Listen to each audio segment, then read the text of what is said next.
శ్రీమన్మహాగణాధిపతయే నమః శ్రీమాత్రే నమః శ్రీ గురుభ్యో నమః 27వ తారీఖు నుంచి మనం 27వ తారీఖు బుధవారం అయింది.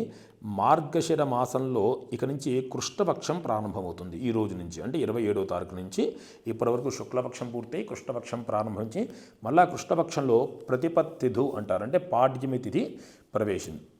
ఇది ఎప్పటి వరకు ఉంది ఈ రోజున అంటే మొర్నాడు 28 తారీఖు ఎర్లీ అవర్స్ వరకు, అంటే రాత్రంతా పూర్తిగా ఉండి మొర్నాడు 28వ తారీఖు తెల్లవారుజామున 5:33 వరకు కూడా పాడ్యమి తిథి ఉన్నది.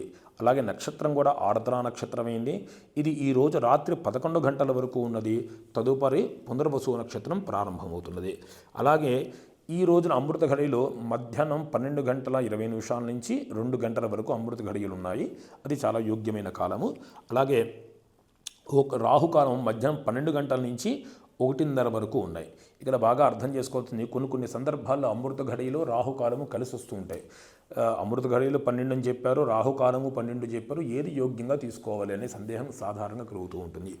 అమృత ఘడియల్లోని విశేషం ఏంటంటే ఆ అమృత స్పర్శ వల్ల రాహుకాలంలోని దోషం కూడా నివారింపబడుతుంది. కనుక అమృత ఘడియల్లో రాహుకాల స్పర్శ ఉన్నప్పటికీ కూడా అది యోగ్యమైనది, మృతము కానిది అని అర్థం అమృతము అంటే.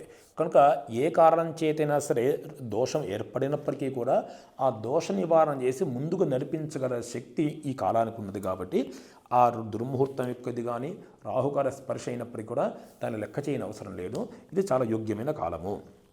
అదేవిధంగా దుర్ముహూర్తం ఈ రోజున ఉదయం 7:30 నుంచి 9 వరకు ఉన్నది. మరలా 11 గంటల అంటే ఉదయకాలంలోనే 11:38 నుంచి 12:22 వరకు కూడా దుర్ముహూర్తం ఉన్నది. అదే వర్జ్యము అంటారు. వర్జ్యము అంటే విడవదగింది.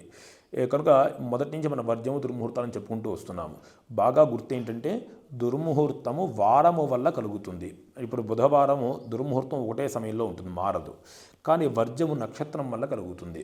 కనుక ఈ ఉదయం 6:54 నుంచి 8:33 వరకు కూడా వర్జ్యం ఉన్నది.